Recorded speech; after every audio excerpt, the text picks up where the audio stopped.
చెప్పండి, రాధా గారికి ఇంకేం బ్యాడ్ హ్యాబిట్స్ ఉన్నాయి? నేను చెప్పను. చెబితే ఇంటికి వెళ్ళగానే నా మోచి వెనక్కి విరిచి వీప్ మీద గుద్దుతాడు. ఎందుకు వంక? చాడీలు చెప్పడానికే వచ్చింది, చెప్పు. బాగా పుస్తకాలు చదువుతాడు. అది బ్యాడ్ హ్యాబిటా? చదవటం బ్యాడ్ హ్యాబిట్ కాదు. చదివి ఎదుటి వాళ్ళకు ఇంట్రెస్ట్ ఉందో లేదా తెలుసుకోకుండా క్లాస్ పిక్కుతావే అది. ఎప్పుడు కంప్యూటర్ ముందే కూర్చుంటాడు. ఖచ్చితంగా అది బ్యాడ్ హ్యాబిటే. కార్ స్పీడ్ గా తోలుతాడు. నేను పక్కన ఉన్నప్పుడు ఇంకా స్పీడ్ పెంచి నన్ను టెన్షన్ పెడతాడు. అచ్చరే, సిగరెట్ మందు లాంటివి అవేం లేవు.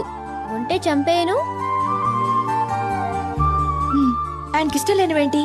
అది వద్దు, నేను చెప్తే మీరు ఫీల్ అవుతారు. పర్వాలేదు, చెప్పండి. ఆడవాళ్ళు స్లీవ్లెస్ వేస్తే ఇష్టపడడు. గోళ్లు పెంచుకుంటే అస్సలు ఇష్టపడడు. ఆయనకిష్టమైనవేంటి? చెప్పండి. క్రీమ్ కలర్ డ్రెస్ అంటే చాలా ఇష్టం.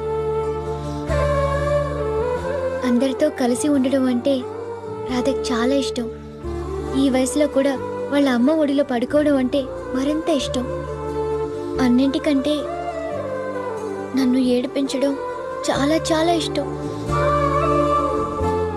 ఇంతకీ రాధా గారు మంచివారా చెడ్డవారా? You are lucky.